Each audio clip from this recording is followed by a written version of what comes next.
This is Meltdown Live, presented by MyBookie.ag. Use code NEXTROUND at MyBookie.ag for double your initial deposit. You sign on to make a deposit, they double it with code NEXTROUND at MyBookie.ag. Bet anything, anytime, anywhere. MyBookie.ag.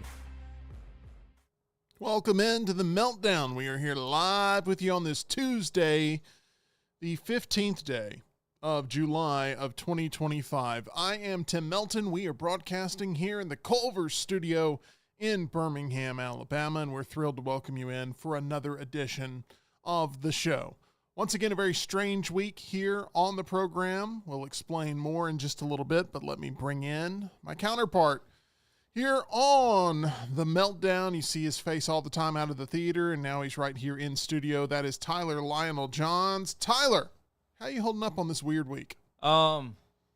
It's strange because it's empty, like sort of like how the last week of school is, where people just say, I'm going on vacation, but you know, nobody's actually on vacation, and things are actually busier around here. So it's a weird feeling of like it being quiet, but also hectic. You're right. That's a good analogy of that last week of school where we're the only ones roaming the halls. However, the teacher hasn't gotten like the note, and we're still being handed out homework and stuff. Yeah. And so no complaints. We're very happy. That happened to me once. Really? Yeah. So it's your fault. In middle school, I had an English teacher who left midway through the year. We had a substitute teacher that would give us homework, and they just kept giving us homework, even though like they technically couldn't grade it because they're not the teacher. So about a month before school was done, everybody just stopped doing homework because they finally figured out like, oh, we actually don't have to do it, and there's nothing they can do.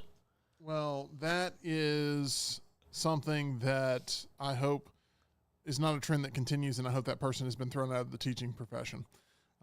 But yeah, it's just been a very busy week and a really successful week, and we've been very, very pleased to team up with Baptist Health, and we've been very pleased to help present SEC Media Days coverage with our crew that is in Atlanta, which has us holding down the fort here in Birmingham. But TNR has been something that has definitely pulled a lot of our sort of attention. And so I've been running on a little bit of fumes because SEC Media Days also happened to line up with WWE coming to town here in Birmingham. Now, WWE was in Atlanta all weekend long, so our team there got a chance to sort of see the chaos that type of production brings. And last night I went to Legacy Arena and saw WWE Raw, which is broadcast now on Netflix. They have a partnership to where Raw is on there instead of USA Network. And I brought my 8-year-old daughter for the very first time to a wrestling event. My wife was supposed to go with us, but she got like really, really sick. So she was unable to attend. And I had made up my mind that if we couldn't all go, I was just going to basically sell my tickets. I was going to get rid of my tickets. It was a very in-demand event. It was near sellout, if not a sellout. And, you know, when you'd log on and look for tickets, I mean, it'd be pretty scattered with what you could find. And you couldn't find seats together, so I figured I'll go ahead and sell my tickets. Well, I kind of admittedly priced them a little high. And it's because greedy scalper, greedy reseller here. It's actually because I didn't really want to sell them. I wanted to be like, well, I tried to sell them, and, you know, I guess I got to go to the event now because they didn't sell. You know, I don't want to waste, I don't want to lose money. So my thought was I'm either going to get bloody rich or I'm going to take my daughter to this event, sans my wife, but, you know, she was very much pushing for us to go. So long story short, too late, we went to the event, and my daughter was a little overwhelmed because she wasn't used to that culture of showing up and everybody having on the shirts and wearing the belts and, you know, just having signs. And she hadn't really attended anything like this. So she had a lot of questions, and they were all very appropriate questions. And, you know, she was just very much trying to figure out what the heck was going on. And it was great. It was like attending a first event for me because I was sort of living it through her experience. So we took photos, and, you know, she had certain people she was rooting for, and she really wanted Brian Pavlik's going to, you know, hopefully not judge us too much, but my daughter really likes Jey Uso, okay, who is someone who's looked at by wrestling fanatics as being sort of a gimmicky wrestler, and that he comes out and what he does is he yeets, which is you just put your arms in the air and you do this constantly. And she yeeted a lot. The whole time all she was asking was, when do I get to yeet? I'm dying. Talk. I don't know. I might become a Jey Uso fan. That sounds fun. He just, like, does he scream yeet, or is it just a move he does where he does 4 letters, 1 word, yeet. I'm familiar with the word. I know, I'm saying he yells that. Oh. 4 letters, 1 word, yeet. And then he eats. Oh, okay. Brian Pavlik is not a yeeter. This was a horrible day to lose my voice, by the way, because it's just me and you here. And I don't need to lose my voice. But I could kind of feel it last night going a little bit because of just how loud it was in there. But we did the whole thing. We had the cotton candy and the lemonade and the funnel cake and the... Funnel cake's good. You can't pass up on funnel cake. I like the little frozen lemonade things, too. Dang, you good? No. Oh. I'm not. Something stuck in my throat. This is awful. This was not planned. This was not a... yeah, shout out This was to, not a work. I was just going to say thanks to our friends at Coke. We've got a fridge full of Dasani, so that way whenever we get parched, we can just grab something, solve the issue real quick. Yeah. Smuff says if you become obsessed with Uso, do you develop a yeeting disorder? That was the wrong time to take a drink. My voice is dying right now. So, anyway, I was out late last night. I'm trying so hard. But Roman Reigns came back, which was the big shock. Was not expected. And Birmingham got a pay-per-view level event because of that twist. So, Tyler, can't speak. I know you're very excited about the Street Fighter movie coming out soon. Yes, I am. It goes into features production. a Talk about that. ton of wrestlers. Oh my gosh! I'll pull up the casting real quick just so I don't miss anybody. But 50 Cent is scheduled to play, set to play Balrog. Andrew Scholes is going to play Dan. And come on, give me the rest of the cast. We've got Jason Momoa as Blanca, and Roman Reigns, who I believe returned to the WWE last night here in Birmingham, will be Akuma, which is a sick character, one of my favorites. Probably my favorite next to Blanca. It's a toss-up between those two. Thank you so much for killing time and giving us that sort of perspective because I've lost my voice. But everyone's been able to see it, and they've been very excited here to watch me writhe in pain. But yes, this is going to be a movie that's going to be heavily promoted with WWE because of that cast integration. But the fact that Roman Reigns came back as the biggest wrestler in the world, let's call it what it is. I mean, that's what Roman is. I'm personally a Cody Rhodes guy, but Roman is, you can't deny the impact, legacy, all that stuff, the heritage, the merch, he moves the pulse of the sport for sure. And for him to come back, and Birmingham last night lost their collective minds when that music hit and he walked out. And their voices. They lost their voices too. Thank you. And it may not be over. We love our stars here in Birmingham. The last time WWE was here, The Rock came out and people lost their minds. The time before that, I was at that show and nobody came out. It was lacking a lot of star power. But last night delivered. People were walking out. I mean, they were on a high. And I really do think that Triple H, who really loves Birmingham, he spent a lot of time here recovering with different injuries and stuff. I really do think ever since he's been booking the show that he's given fans here their money's worth multiple times to the point where I'm speechless about it. I'd like to take a little bit of credit for that, honestly, because back in the day, Triple H, he hurt his shoulder, and, you know, he comes into Birmingham, and my dad was briefly his nurse before getting him over to the actual doctor and the specialists. Did your dad work at Health South? I believe at the time he did. He's worked all over at every hospital here in the city. Funny thing, while Triple H was at the hospital, my mom was working the gift shop at the hospital. So she later then went into federal probation, which is like a big jump, but my mom has had a million different jobs. It's kind of amazing. She's run a video store. She's run a gift shop. She's run federal probation. It's crazy.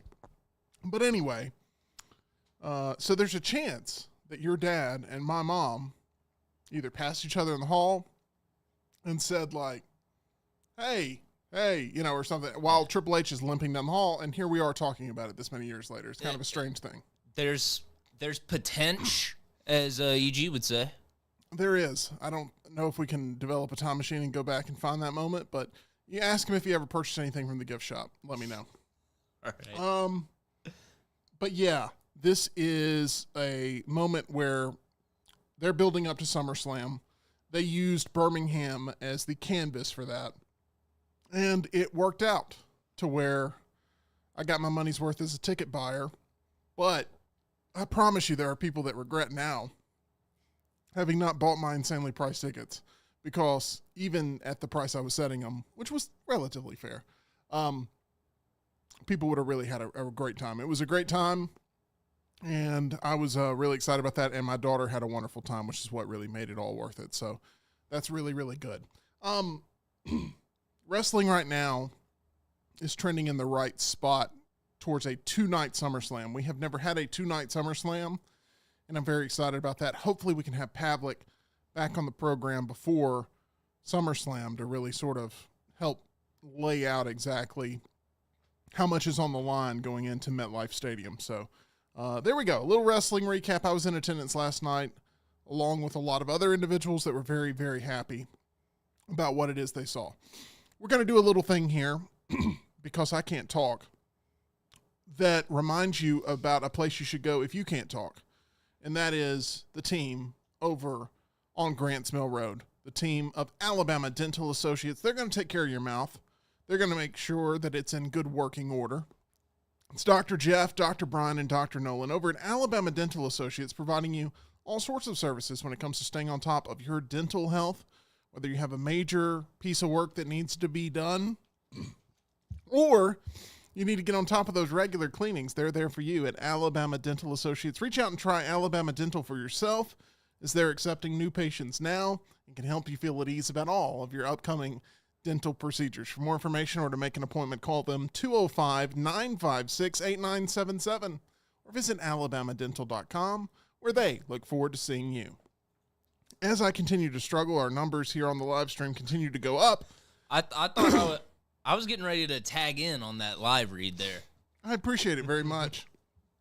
They're always ready to tag in there at Alabama Dental Associates because they've got 3 head dentists and a whole lot of professionals surrounding them, and they're a good team there. So we try to be a good team here at the Meltdown, and I want us to actually be a team right now because I'm kind of audibling into us playing some pop culture trivia together. But I want us to work together. All right. I want us to work together.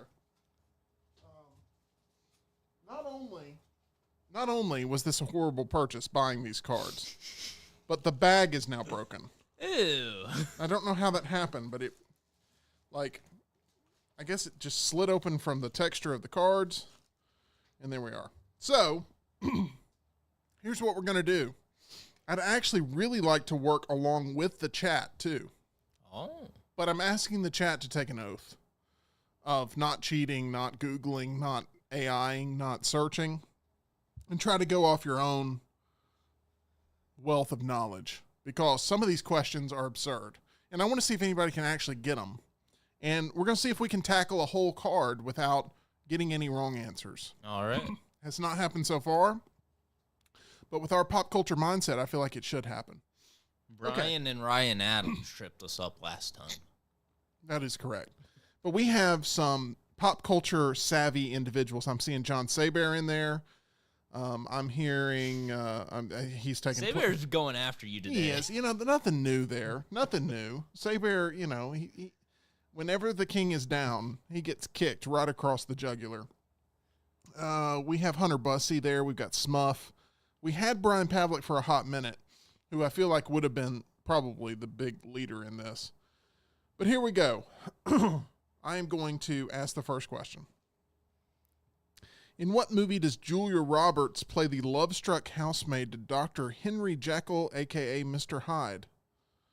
In what movie does Julia Roberts play the love-struck housemaid to Dr. Jekyll? Do you know this answer? It's not Aaron Brockovich. It's not Pretty Woman. It's not Ocean's 11. I've seen the OG Jekyll and Hyde, but nothing with Julia Roberts, I don't think. Did they make a remake just called Jekyll or Hyde? I don't know, but that sounds like a thing. If somebody could help us, that would be great on that.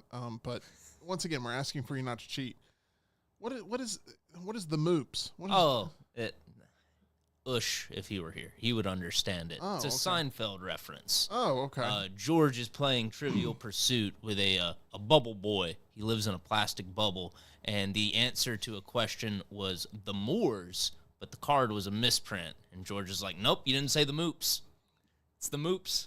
The fact that you know that tells me that we'll maybe have this better than anybody else. Okay, I'll give the answers after we get through all 5 questions. Next one. What Michelle Pfeiffer movie was turned into a 1996 ABC series starring Annie Potts? Have we talked about that one? Sounds vaguely familiar. We've done half of these. I'm going to start off with this one. Mary Riley was the name of the movie, by the way. Smuff said Mary something. Oh, well, there you go. Mary Riley was the movie that Julia Roberts played the love-struck housemaid. I'm trying to make sure we don't have questions we've already done. I think I got these turned around backwards. Okay, here we go. This is fresh. Pavlik says we've done it before. Today's going great, by the way. I just want to point that out. It's going really great. Here we go. What was Mr. T's character's name in Rocky 3? That'd be Clubber Lang. That is correct. I have not looked, but that is correct. Unless it's a misprint. I was getting ready to try and think of his A-team name. Yeah, no, it is definitely Clubber Lang there for Rocky 3. Next question, this television question. What 1995 Darren Star series featured a New York Society columnist named Carrie? What?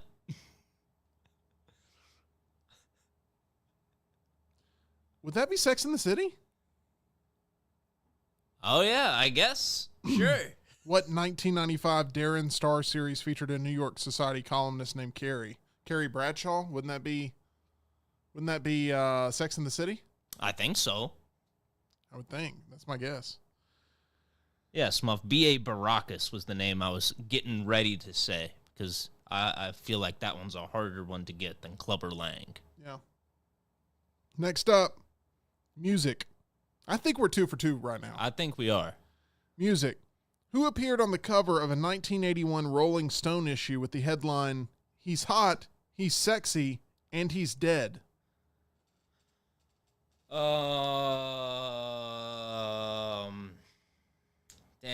1981 Rolling Stone issue with the headline, "He's hot, he's sexy, and he's dead." Jim Morrison?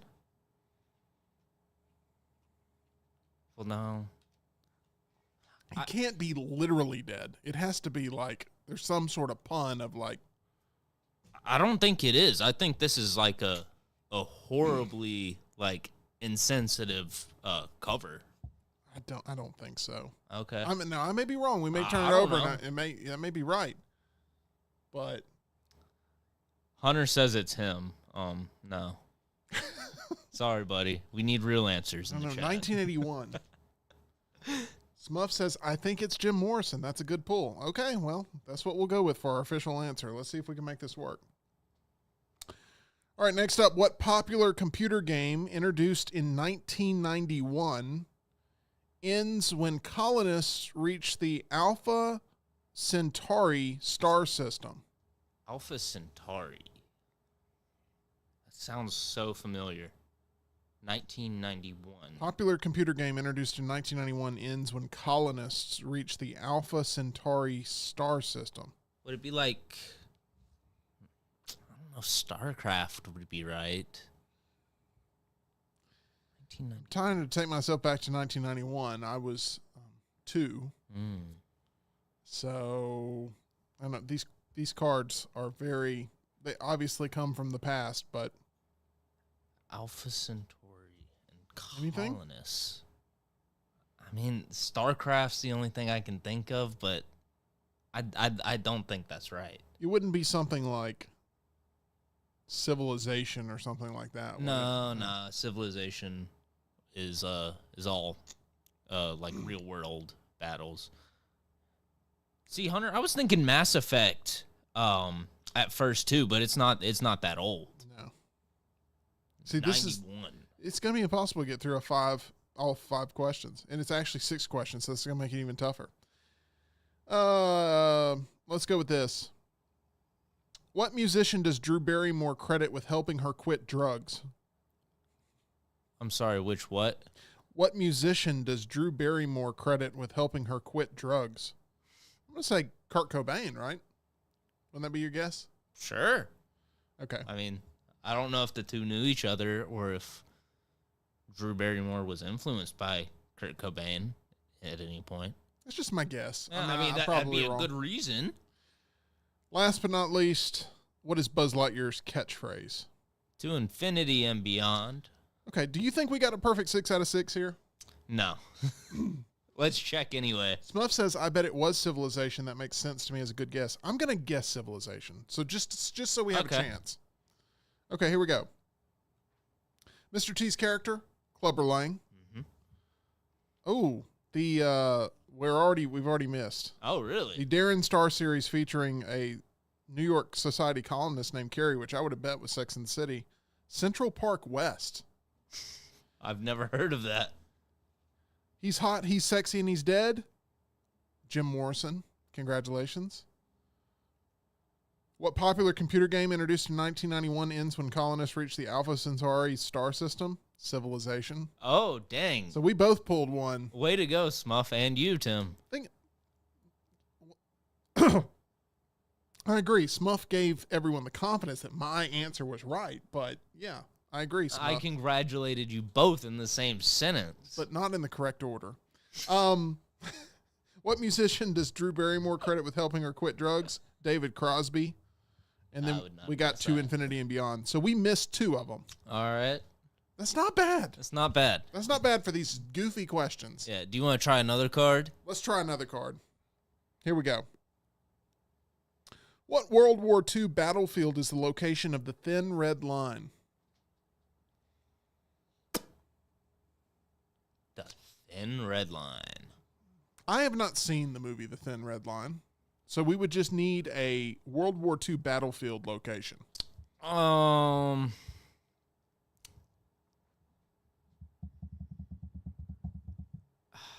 It's the Thin Red Line. Does that have to do with the Battle of the Bulge? But I don't know. I can't remember where that was. Normandy, wouldn't you say Normandy would be probably the best guess here? I think it's the best one we got. That's gonna be my guess. But we'll see if we're right. Chat, we're going to need you on this one. We may. Next question: This is a good Brian Pavlik. Brian Pavlik should have this immediately. Smuff says Mount Austin. That would just, depending on your level of certainty here, Smuff. I'm willing to go with it if you're like, I'm 100% sure. Okay, I'm gonna mark that down. He says he's not sure of the spelling. Got So yeah, I'd like to change our answer to that one. I agree. Let's go with that. What are the first two words to Sesame Street's opening song? What was the opening song? The theme song for Sesame Street.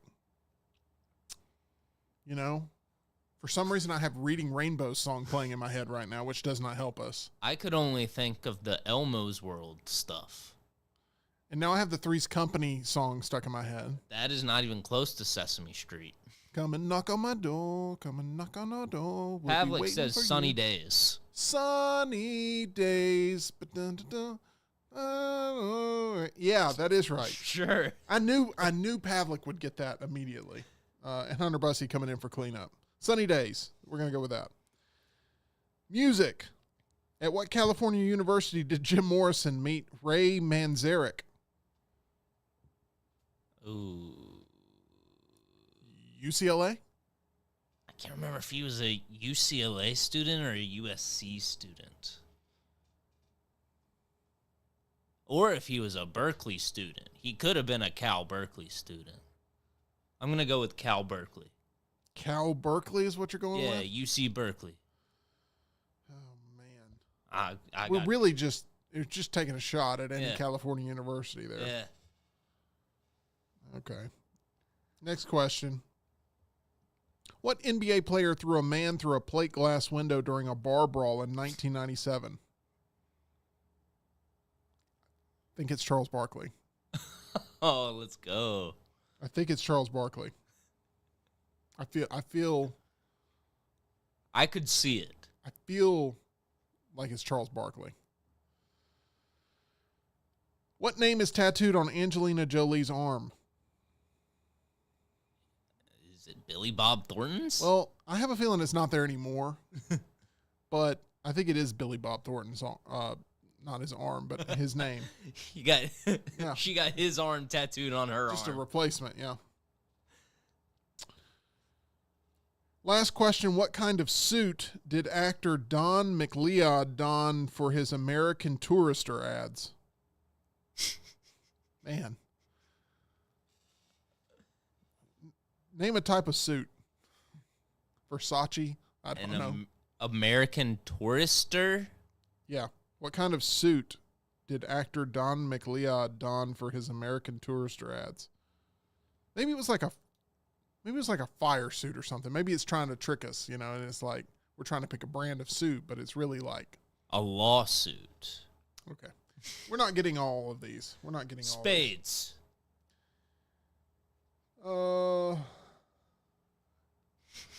Seersucker? Daniel, is Guesses. that true that LeBron is currently leading the betting odds? For the Mavericks are leading the betting odds to sign LeBron because, be honest, don't really want him. Now that means you also get Bronny, right? I don't think so. I think they're a package deal. I don't want it. Don't want it happening. All right, what World War II battlefield's location of the Thin Red Line? Guadalcanal. Guadalcanal. Guadalcanal. I assume the Canal of Guatemala. Guadalcanal. So we missed that one. What are the first two words of Sesame Street's opening song? Sunny Day. At what California university did Jim Morrison meet Ray Manzarek? What did we go with? UC Berkeley? Yeah. UCLA. Dang it. What NBA player threw a man through a plate glass window during a bar brawl in 97? Charles Barkley. What name's tattooed on Angelina Jolie's arm? Billy Bob Thornton. What kind of suit did actor Don McLeod don for his American Touristers ad? It is a gorilla suit. A gorilla suit. So we got three of them. If we'd gone with UCLA, we would have got four of them. But still an unbeatable card. There's no way we get that. And the chat, who's very smart, is not enough for us to be able to go against these cards and win. Do you think third time's the charm? Third time and last time, I believe, is the charm. So this All is right. it. All right. My eye won't stop watering. Chat, we need you now more than ever so we don't go home failures. This is it. Last one, everybody. Bring your A game. Because I've seen this first movie, and I cannot tell you this answer. Oh, no. And I don't think you'll be able to either. Oh, no. What is the duck's name in Babe? Oh, the duck's name? Now, people wanted to complain a long time about Triple Threat Trivia. It's a beatable game. This is unbeatable. The duck's name? Pavlik, go to the recesses of your mind and figure out what is the duck's name in Babe without cheating. I don't want cheaters. That doesn't help us. That'll do, pig. That'll do. Yeah. I don't know. Quack? Quackers. It's probably something like stew. Probably something like stew. Margaret. Nobody's going to know. Next question. What series of infomercials featured a fake talk show hosted by the excitable and skeptical Mike Levy? What series of infomercials featured a fake talk show hosted by the excitable and skeptical Mike Levy?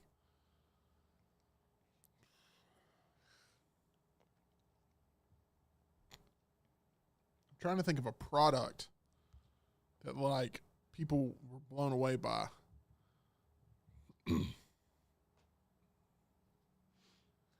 Oh, everybody's saying the duck's name is Ferdinand. So I think that's a pretty good Let's one. go with that. Yeah. Let's go with Ferdinand. But what series of infomercials featured a fake talk show hosted by the excitable and skeptical Mike Levy? What's a product that would have been very popular infomercial back in, let's say, the early 90s? I don't know. My first thought was like those like HSN like jewelry shows where it's like, you can't believe this deal. This is normally $20,000, but today only it's 4 easy payments of $200. Smuff says amazing discoveries. I've never heard of that. Do you have anything to add? I have no idea, but that sounds Sounds right. like what we'll go with. Is that what Mike Myers was parodying in the Cat in the Hat with the like cupcake maker? Maybe. It's more your if the Cat in the Hat question comes up with the Mike Myers movie, we're good. I don't know this answer either. Oh no. Music. What band performs the theme song for the sitcom That 70s Show? Oh, I think it's Cheap Trick. Cheap Trick? I think. I know the song. Cleveland Does Rock. But Cheap Trick? I think. Okay. I'm going to take your first. You always should go with your first gut thing. From what country did the addictive computer game Tetris originate? What was the question? From what country did the addictive computer game Tetris originate? Russia? Russia? I think it's Russia. Oh. Okay.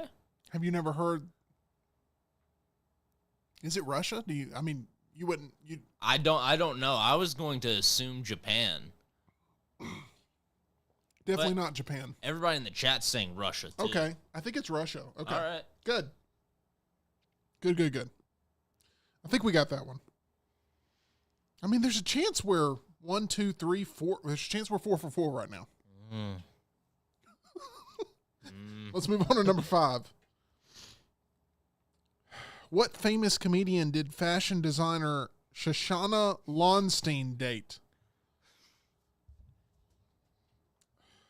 I'm looking around for EG. Can't find her. I promise you she wouldn't know this answer. What comedian did fashion designer date? Shoshana Lonstein date. Okay. I don't know who that is. So that doesn't help me. Famous comedian. Could it have been George Carlin? Could it have been Richard Pryor? We just got to pick a heavy hitter and go with it. Yeah. Could it have been Robin Williams? Could it have been? Robin Williams might be a good pull. He always had the drip.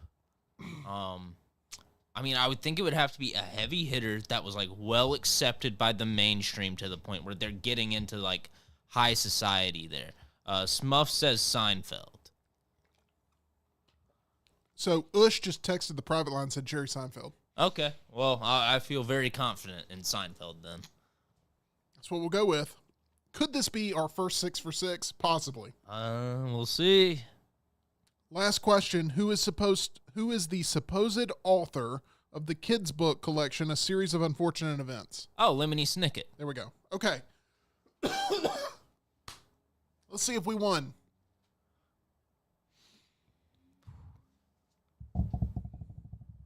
What is the duck's name in Babe? Ferdinand. Really? All right. Way to go, chat. Infomercial series, Amazing Discoveries. Smuff, you're on fire. That 70s show theme done by Cheap Trick. Tetris, the Soviet Union. We're going to take that as a win. Fashion designer dater, Jerry Seinfeld. Last but not least, Lemony Snicket. We got it. 6 for 6 card right there. All because of our lovely chat. Great job today, everybody. You did a better job speaking than I did, and we appreciate you being a proud Meltdonian. We also appreciate you going to our title sponsor. That's MyBookie, where you can bet on anything, anywhere, anytime. They're at mybookie.ag. Use promo code NEXTROUND for that first-time deposit bonus. I am going to go recover my vocal cords, much like Seth Rollins is recovering from his knee injury on Saturday night. We'll see how that all plays out in the wrestling world. We appreciate all of you lovely fans being here with us. We'll be back again tomorrow, 2 o'clock Central, 3 o'clock Eastern, and I don't feel like the celebration was big enough. Congratulations to all of you. We worked together, and we beat one of these horrible pop culture cards. We'll have even more horrible pop culture trivia at a future date to be determined right here on The Meltdown. Have a lovely rest of your Tuesday.